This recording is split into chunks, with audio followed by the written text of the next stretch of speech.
Today is Martin Luther King Day, when we commemorate the legacy of the 1960s civil rights leader who taught Americans to judge one another by the content of their character, not the color of their skin. But unfortunately, many liberals completely missed his point. Many Democrats are upset that last week's presidential debate was only white people because Andrew Yang didn't qualify and Kamala Harris, Julian Castro, and Cory Booker all recently had to drop out. The Daily Beast reported that Democrats must not have an all-white debate, and the white candidates should say so. When it was becoming clear that Cory Booker was not going to qualify for the debates, he did what liberals often do and tried to get them to lower the standards. I'm not kidding. The New York Times reported that Cory Booker led the charge to change the debate rules that excluded him. Wanting to be inclusive, his fellow candidates supported affirmative action and all sent letters to the DNC requesting that they change the debate qualifications. And surprisingly, the DNC did not.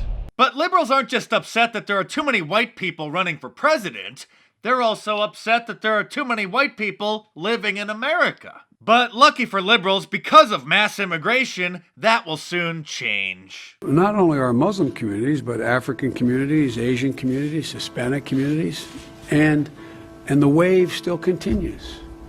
It's not going to stop, nor should we want it to stop. As a matter of fact, it's one of the things I think we can be most proud of. An unrelenting stream of immigration, non-stop. Folks like me who are Caucasian of European descent, for the first time in 2017, will be in an absolute minority in the United States of America. Absolute minority. Fewer than 50% of the people in America, from then and on, will be white European stock. That's not a bad thing. That's a source of our strength. The idea that whites will not be the majority, I mean, it's an exciting transformation of the country. It's an exciting evolution and progress of our country in many different ways. Of course, Hollywood doesn't abide by Martin Luther King's credo. If they did, they would judge an artist by the quality of their art, not by the color of their skin. But the Oscar nominations just came out, and people are furious that too many white people made too many good movies. 19 of the 20 acting nominees are white people. That's fewer minorities than in Donald Trump's cabinet, so...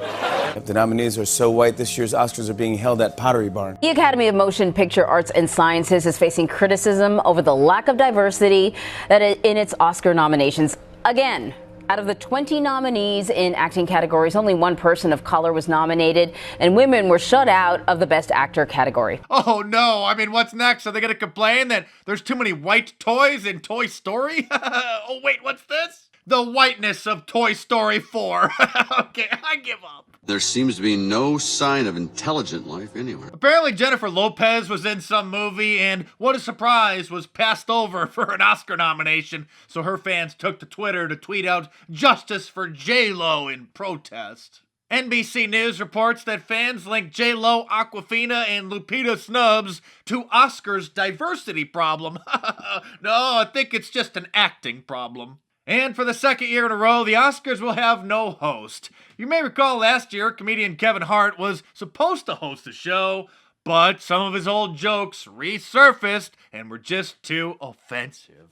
And speaking of jokes, there will be none next year at the Emmys after Ricky Gervais shredded the Hollywood elite this year. They announced that Tina Fey and Amy Poehler will return to host again next year. In fact, the London Independent said that Ricky Gervais' jokes, quote, cheapened the Golden Globes and overshadowed vital political statements.